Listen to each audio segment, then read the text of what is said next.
வணக்கம். இன்றைய முக்கிய செய்திகள். கோவில் கேட்டை உடைத்து அம்மன் கழுத்தில் இருந்த தாலி திருட்டு, புதுச்சேரியில் பரபரப்பு.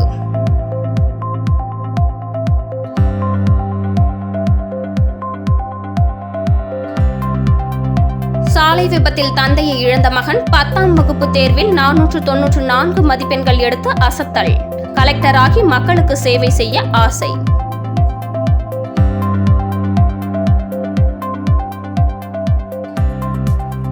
புதுச்சேரி ரவுடிகள் 2 மீது குண்டாஸ், போலீசார் அதிரடி நடவடிக்கை. இனி விரிவான செய்திகள். கண்டமங்கலம் அருகே வழிப்பறி வழக்கில் 2 பேர் மீது குண்டர் தடுப்பு சட்டம் பாய்ந்தது. கண்டமங்கலம் அருகே வட்டிக்கடை உரிமையாளரை கத்திமுனையில் வழிமறைத்து 30 லட்சம் கேட்டு கொலை மிரட்டல் விடுத்த வழக்கில் கைது செய்யப்பட்ட 2 பேர் மீது குண்டர் தடுப்பு சட்டம் பாய்ந்தது. விழுப்புரம் ரஹமத் நகரை சேர்ந்தவர் வெங்கட சுப்பிரமணிய செல்வம் புதுச்சேரி கரிக்கலாம்பாக்கத்தில் நகை அடகு கடை நடத்தி வருகிறார். சம்பவ நாளான கடந்த மார்ச் மாதம் 5ஆம் தேதி மாலை வழக்கம் போல் கடையை முடித்துவிட்டு தனது மோட்டார் சைக்கிளில் விழுப்புரம் நோக்கி சென்று கொண்டிருந்தார். அவர் கண்டமங்கலம் போலீஸ் சரகம் ஆழியூர் அருகே சென்றபோது பின்தொடர்ந்து வந்த ஒரு கும்பல் திடீரென கத்திமுனையில் மோட்டார் சைக்கிளை வழிமறைத்து வெங்கட சுப்பிரமணிய செல்வம் வைத்திருந்த ரூபாய் 1000 பணத்தை பறித்துக்கொண்டு ரூபாய் 30 லட்சம் பணம் கொடுக்கும்படியும், இல்லையெனில் கொலை செய்து விடுவோம் என மிரட்டல் விடுத்துள்ளனர். அவர் என்னிடம் அவ்வளவு பணம் இல்லை என மறுத்ததால் ஆத்திரமடைந்த கும்பல் சரமாரியாக அவரை தாக்கிவிட்டு தப்பிச் சென்றனர். இதுகுறித்த புகாரின் பேரில் Kandamangalam police sub inspector Natarajan, sub inspector Vellanthangam மற்றும் போலீசார் வழக்கு பதிவு செய்து விசாரணை மேற்கொண்டனர். இந்த வழக்கில் முக்கிய குற்றவாளிகளான புதுச்சேரி கரிக்கலாம்பாக்கம் ராஜீவ்காந்தி நகரை சேர்ந்த பாலகிருஷ்ணன் மகன் அருணாச்சலம் மற்றும் கரிக்கலாம்பாக்கம் மடுகரை மெயின் ரோட்டில் வசிக்கும் ஜெகநாதன் மகன் வாஞ்சிநாதன் ஆகியோரை கைது செய்து கடலூர் மத்திய சிறையில் அடைத்தனர். போலீசார் மேற்கொண்ட விசாரணையில் இவர்கள் தங்கள் கூட்டாளிகளுடன் சேர்ந்து தமிழகத்தின் பல்வேறு இடங்களில் வழிப்பறியில் ஈடுபட்டிருப்பது தெரியவந்தது.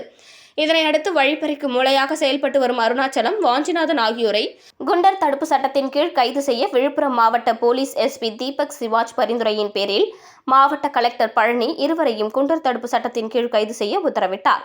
அதன்படி அருணாச்சலம் மற்றும் வாஞ்சிநாதம் ஆகிய இருவரையும் குண்டர் தடுப்பு சட்டத்தின் கீழ் கைது செய்து கடலூர் மத்திய சிறையில் அடைத்தனர்.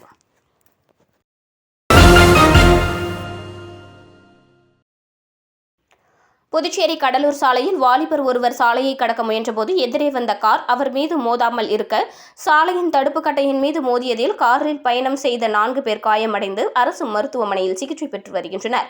சென்னை ராயப்பேட்டை பகுதியைச் சேர்ந்தவர் பாலமுருகன். இவர் தனது மனைவி அருள்ஜோதி, சகோதரர் பாலசுப்பிரமணியன், அவரது மனைவி சுந்தரி மற்றும் மகன் சஞ்சய் ஆகியோருடன் கியா காரில் புதுச்சேரியிலிருந்து கடலூர் நோக்கி காலை சென்று கொண்டிருந்தனர். காரை பாலமுருகன் ஓட்டி சென்றார். அப்போது புதுச்சேரி கடலூர் தவளக்குப்பம் பகுதியில் உள்ள தனியார் கண் மருத்துவமனை அருகே கார் சென்று கொண்டிருந்த போது பைக்கில் வந்த வாலிபர் ஒருவர் திடீரென சாலையை கடக்க முயன்றுள்ளார். அவர் மீது மோதாமல் இருக்க பாலமுருகன் காரை பிரேக் போட்டு நிறுத்த முற்பட்ட போது கார் கட்டுப்பாட்டை இழந்து சாலையின் நடுவே இருந்த தடுப்பு கட்டையில் பலமாக மோதியது. இதில் காரில் பயணம் செய்த 4 பேருக்கு எலும்பு முறிவு ஏற்பட்டு காயமடைந்தனர். இந்த விபத்து குறித்து தகவல் அறிந்த சம்பவ இடத்திற்கு வந்த தெற்கு போக்குவரத்து போலீசார் அப்பகுதி மக்கள் உதவியுடன் அவர்களை ஆம்புலன்ஸ் மூலமாக மீட்டு புதுச்சேரி அரசு பொது மருத்துவமனைக்கு சிகிச்சைக்கு அனுப்பி வைத்தனர். தொடர்ந்து இச்சம்பவம் தொடர்பாக போக்குவரத்து போலீசார் வழக்கு பதிவு செய்து விசாரணை நடத்தி வருகின்றனர்.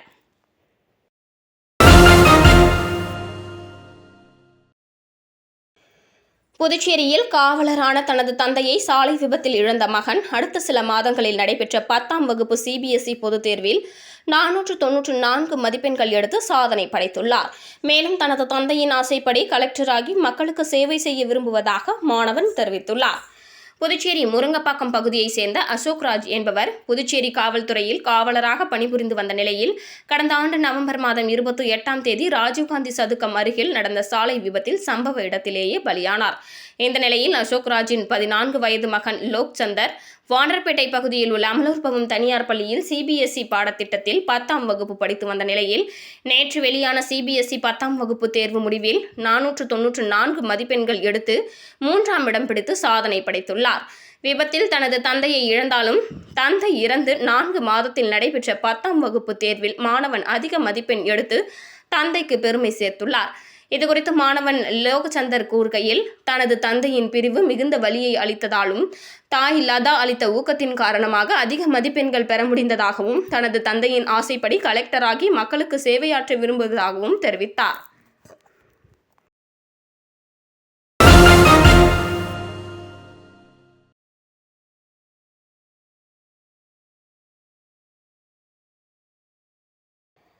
புதுச்சேரியில் தனது குட்டியை சாலை விபத்தில் இழந்த தாய் நாய் இன்று காலை அப்பகுதியில் சென்ற 5க்கும் மேற்பட்டவர்களை துரத்தி கடித்ததில் காயமடைந்தவர்கள் மருத்துவமனையில் சிகிச்சை பெற்று வீடு திரும்பினர். புதுச்சேரி நெல்லித்தோப்பு தொகுதிக்குட்பட்ட சுப்பிரமணி கோவில் வீதியில் கடந்த 2 மாதத்திற்கு முன்னர் தெருநாய் ஒன்றின் குட்டி மீது வாகனம் ஏறி குட்டி உயிரிழந்தது. அதிலிருந்து தாய் நாய் அப்பகுதியில் வாகனம் சென்றாலோ யாரேனும் கடந்து சென்றாலோ அவர்களை துரத்துவது வழக்கமாக கொண்ட நிலையில் இன்று காலை அதே பகுதியைச் சேர்ந்த கார்த்திகேயன், வேல்முருகன் நகரை சேர்ந்த சிவா, டான் பகதூர், கண்ணன், மீனா உள்ளிட்ட 5க்கும் மேற்பட்டவர்களை அந்நாய் கடித்துள்ளது. இதில் காயமடைந்தவர்கள் அப்பகுதியில் உள்ள ஆரம்ப சுகாதார நிலையத்தில் மற்றும் பொது மருத்துவமனைகளில் சிகிச்சை பெற்று வீடு திரும்பினர். மேலும் அந்நாயை நகராட்சி விரைந்து பிடிக்க வேண்டும் என அப்பகுதி மக்கள் கோரிக்கை விடுத்துள்ளனர். புதுச்சேரியை பொறுத்தவரை கடந்த ஆண்டு மட்டும் 26,113 பேரை நாய்கள் கடித்துள்ளது. இந்த ஆண்டு இதுவரை 6,532 பேரை குறிப்பாக தெரு நாய்கள் கடித்து சிகிச்சை பெற்றுள்ளனர். உயிரிழப்புகள் ஏதும் இதுவரை பதிவாகவில்லை.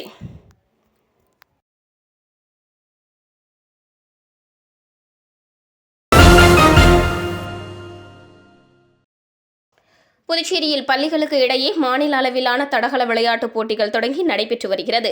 இதில் 640 மாணவ மாணவிகள் பங்கேற்றனர். புதுச்சேரி அரசின் விளையாட்டு மற்றும் இளைஞர் நல இயக்கம் சார்பில் பள்ளிகளுக்கு இடையிலான மாநில அளவிலான தடகள விளையாட்டுப் போட்டி கோரிமேடு காவலர் பயிற்சி பள்ளி மைதானத்தில் இன்று துவங்கி நடைபெற்று வருகிறது.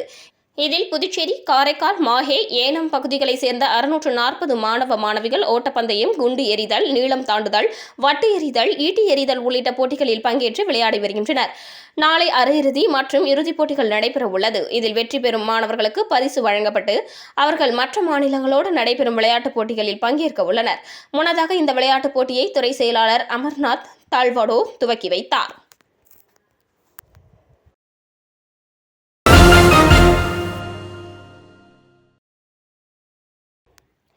இன்று வெளியான 11ஆம் வகுப்பு பொதுத் தேர்வு முடிவில் புதுச்சேரியில் 97.75% மாணவர்கள் தேர்ச்சி பெற்றுள்ளனர்.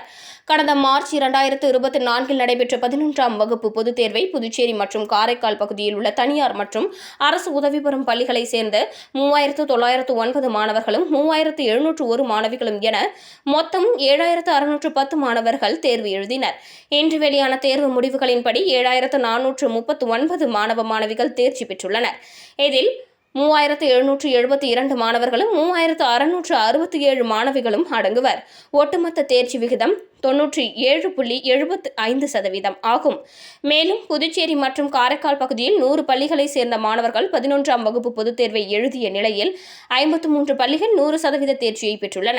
மேலும் தமிழ், ஆங்கிலம் மற்றும் உயிரியல் பாடங்களில் தலா ஒருவர் மட்டுமே 100க்கு 100 மதிப்பெண்கள் எடுத்துள்ளனர். ஒட்டுமொத்தமாக 179 மாணவர்கள் 100க்கு 100 மதிப்பெண்கள் பெற்றுள்ளனர். கடந்த கல்வியாண்டு முதல் புதுச்சேரி அரசு பள்ளி மாணவர்கள் CBSE பாடத்திட்டத்தை பின்பற்றி வருவதால் அவர்கள் மார்ச் மாதம் தமிழக பாடத்தில் நடைபெற்ற 11ஆம் வகுப்பு பொதுத் தேர்வை எழுதவில்லை என்பது குறிப்பிடத்தக்கது.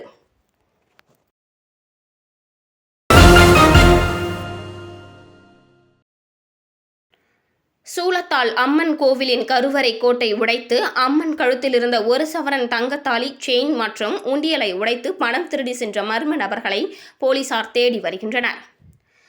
புதுச்சேரி நெல்லித்தோப்பு பகுதிக்குட்பட்ட திருவள்ளூர் சாலையில் அமைந்துள்ளது ஸ்ரீ முத்தாலம்மன் திருக்கோவில். இக்கோவிலின் நிர்வாக அதிகாரி சண்முகம் இன்று காலை வழக்கம் போல் கோவிலை திறந்தபோது உண்டியல் உடைக்கப்பட்டு அதிலிருந்த பணம் திருடு போயிருந்தது.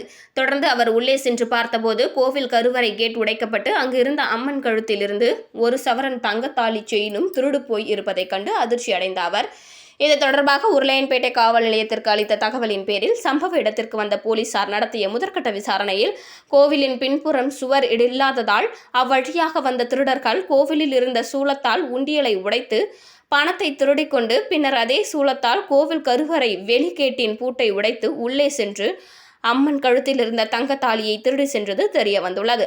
தொடர்ந்து இந்த திருட்டு தொடர்பாக சண்முகம் அளித்த புகாரின் பேரில் போலீசார் வழக்கு பதிவு செய்து திருட்டில் ஈடுபட்ட மர்ம நபர்களை தீவிரமாக தேடி வருகின்றனர்.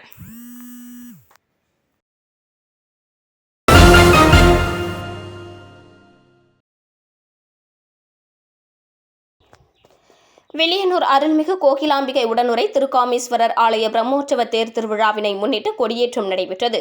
புதுச்சேரி மாநிலம் வில்லியனூர் பகுதியில் அமைந்துள்ள அருள்மிகு கோகிலாம்பிகை உடனுரை திருக்காமீஸ்வரர் ஆலய பிரம்மோற்சவ தேர் திருவிழா வருகின்ற 21ஆம் தேதி செவ்வாய்க்கிழமை நடைபெறுவதை முன்னிட்டு நேற்று இரவு கொடியேற்றம் நடைபெற்றது.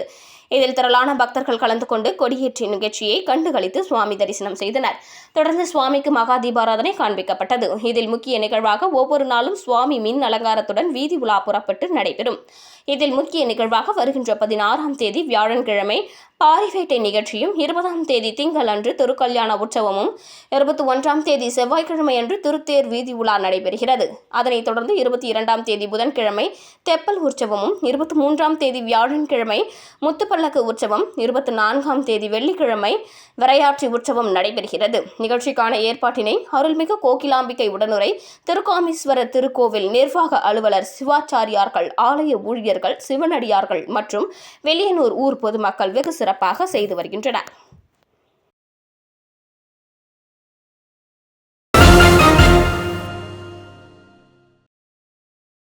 புதுச்சேரி முத்தியால்பேட்டை தொகுதியில் பொதுமக்களின் தாகம் தணிக்க இலவச நீர்மோர் பந்தலை பாஜக நகர மாவட்ட பொதுச் செயலாளர் செந்தில்குமார் திறந்து வைத்தார்.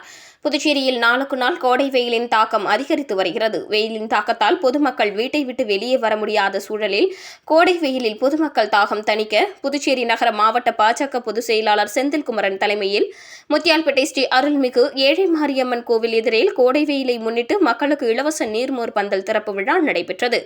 இதில் கலந்து கொண்ட பாஜக நகர மாவட்ட பொதுச் செயலாளர் செந்தில்குமரன் சுமார் 500க்கும் மேற்பட்ட பொதுமக்களுக்கு இலவச நீர்மோர், தர்பூசணி, இளநீர், வெள்ளரி, நுங்கு மற்றும் ரோஸ் மில்க் போன்ற குளிர்ச்சியான பொருட்களை வழங்கினார். இதில் பாஜக நிர்வாகிகள் துரை கணேசன், முத்தியால்பேட்டை தொகுதி தலைவர் ஜெயக்குமார், நகர மாவட்ட பொருளாளர் ராம்குமார், மாநில ஓபிசி செயற்குழு உறுப்பினர் சனுஜா, இளைஞர் அணி நகர மாவட்ட செயலாளர் ஹரிஹரன், அருண்குமார், பார்த்திபன், சசிதர், ராஜ்குமார், மாதீஷ் உட்பட பாஜக நிர்வாகிகள், பொதுமக்கள் பலர் கலந்து கொண்டனர்.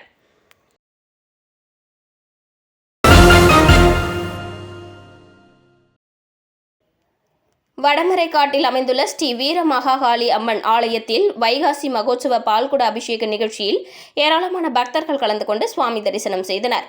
காரைக்காலை அடுத்த வடமரைக்காடு பகுதியில் அமைந்துள்ளது பழமை வாய்ந்த ஸ்ரீ வீர மகாகாளி அம்மன் ஆலயம். இவ்வாலயத்தில் ஆண்டுதோறும் வைகாசி மாதத்தில் மகோத்சவ பெருவிழா நடைபெறுவது வழக்கம்.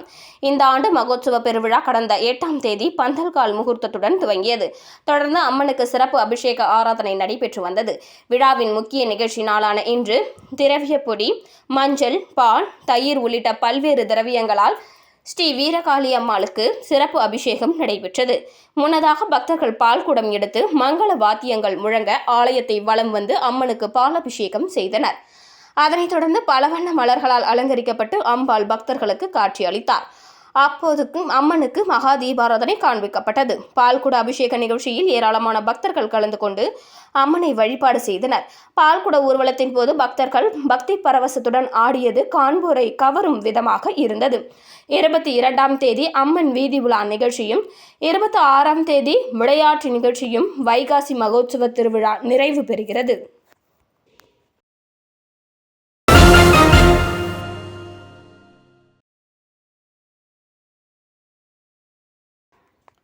புதுச்சேரி வேல்ராம்பட்டி ஏரிக்கரை மக்களின் நீண்ட நாள் கோரிக்கையான அப்பகுதி சாலை ஆக்கிரமிப்புகளை அகற்றி சாலை விரிவாக்கம் பணியை துவக்கிய சட்டமன்ற உறுப்பினர் சம்பத்திற்கு அப்பகுதி மக்கள் நன்றி தெரிவித்தனர். புதுச்சேரி வேல்ராம்பட்டி ஏரிக்கரை சாலையை ஆக்கிரமித்து 30க்கும் மேற்பட்டோர் குடிசை வீடுகள் கட்டியிருந்தனர். இதனால் அந்த பகுதியில் வாகனங்கள் செல்ல நெரிசல் ஏற்பட்டது. வாகன ஓட்டிகள் மிகுந்த அவதிக்குள்ளாகினர். இதுகுறித்து அப்பகுதி மக்கள் தொகுதி சட்டமன்ற உறுப்பினர் சம்பத்திடம் ஆக்கிரமிப்புகளை அகற்றி சாலையை விரிவுபடுத்தி தர கோரிக்கை வைத்தனர். இதையடுத்து அங்கு குடிசை வீடு அமைத்து தங்கியிருந்த 30க்கும் மேற்பட்ட குடும்பத்தினருக்கு மாற்று இடத்தில் பட்டா தந்தனர். ஆனாலும் அவர்கள் தொடர்ந்து அங்கேயே வசித்து வந்த நிலையில் அவர்களை அங்கிருந்து காலி செய்ய நகராட்சி நோட்டீஸ் அனுப்பியது. ஆனாலும் ஒரு சிலர் மட்டுமே வீட்டை காலி செய்து சென்றனர். மற்றவர்கள் அங்கேயே தொடர்ந்து வசித்து வந்ததால் குடிசைகளை அப்புறப்படுத்த நகராட்சி மற்றும் பொதுப்பணித்துறை அதிகாரிகள் வந்தனர்.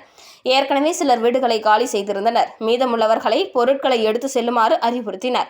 ஆக்கிரமிப்புகளை அகற்ற தொகுதி சட்டமன்ற உறுப்பினர் சம்பத்துடன் அப்பகுதி மக்களும் இணைந்து செயல்பட்டதால் எந்தவித பிரச்சனையும் இன்றி அப்பகுதியில் உள்ள அனைத்து குடிசை வீடுகளும் அகற்றப்பட்டது. எனவே விரைவில் சாலை விரிவாக்கம் செய்யும் பணி நடைபெறவுள்ளது.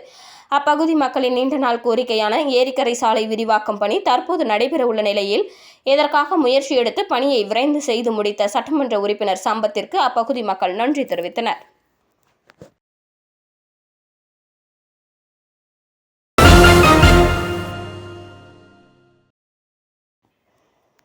தருமபுரி ஜாலி ஃப்ரெண்ட்ஸ் கைப்பந்து கழகம் சார்பாக கோடை விடுமுறையை சிறப்பிக்கும் வகையில் கைப்பந்து பயிற்சி நிறைவு விழா நடைபெற்றது. இதில் அரசு கொறடா ஏகேடி ஆறுமுகம் கலந்து கொண்டு மாணவர்களுக்கு சீருடை வழங்கினார். புதுச்சேரி மாநிலம் தருமபுரி ஜாலி ஃப்ரெண்ட்ஸ் கைப்பந்து கழகம் சார்பாக பள்ளி மாணவர்களின் கோடை விடுமுறை பயனுள்ளதாக அமைய வேண்டும் என்று தீர்மானித்து மாணவர்களுக்கு 30 நாட்கள் கைப்பந்து பயிற்சி வழங்கினார். இப்பயிற்சியில் தருமபுரி மற்றும் அதனை சுற்றியுள்ள முத்திரையர்பாளையம், ஐயங்குட்டிப்பாளையம், குருமாம்பேட் உள்ளிட்ட பகுதிகளைச் சேர்ந்த பல மாணவர்கள் ஆர்வத்துடன் கலந்து கொண்டு காலை மாலை என இருவேளையும் பங்கு கொண்டு பயிற்சி பெற்றனர். இப்பயிற்சியில் பங்கு பெற்ற மாணவர்களுக்கு தொடர்ந்து 30 நாட்களும் சத்துணவுகள் வழங்கப்பட்டது. இதனைத் தொடர்ந்து நடைபெற்ற நிறைவு விழாவில் அரசு கொறடா ஏகேடி ஆறுமுகம் சிறப்பு விருந்தினராக கலந்து கொண்டு பயிற்சியில் கலந்து கொண்ட மாணவர்களுக்கு சீருடை வழங்கி சிறப்பித்தார். நிகழ்ச்சிக்கு ஆலய அறங்காவல் குழு தலைவர் முருகன், முன்னாள் தலைவர் குமணன் முன்னிலை வகித்தனர். நிகழ்ச்சிக்கான ஏற்பாட்டினை கழக செயலாளர் ரமணன், இணை செயலாளர் சக்திவேல் செய்திருந்தனர். இப்பயிற்சியை உடற்கல்வி இயக்குனர் அனந்தராஜ், தமிழ்நாடு காவல்துறை உதவி ஆய்வாளர் கதிரவன், இணை பயிற்சியாளர் ராமகிருஷ்ணன் ஆகியோர் மாணவர்களுக்கு சிறப்பாக அளித்தனர். இப்பயிற்சி முகாம் அமைப்பாளராக தினகரன் மற்றும் ராஜேஷ் ஒருங்கிணைத்தனர். இந்நிகழ்ச்சியில் ஊர் முக்கிய பிரமுகர்கள் ராதாகிருஷ்ணன், ராமமூர்த்தி, ஆனந்து, சேகர், ரத்னவேல் உட்பட பலர் கலந்து கொண்டனர். மீண்டும் இன்றைய முக்கிய செய்திகள். கோவில் கேட்டை உடைத்து அம்மன் கழுத்தில் இருந்த தாலி திருட்டு, புதுச்சேரியில் பரபரப்பு.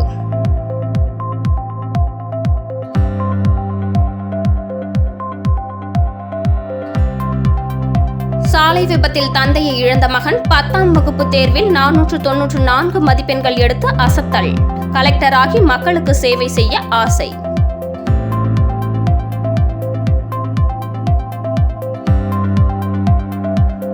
புதுச்சேரி ரவுடிகள் 2 மீது குண்டாஸ், போலீசார் அதிரடி நடவடிக்கை.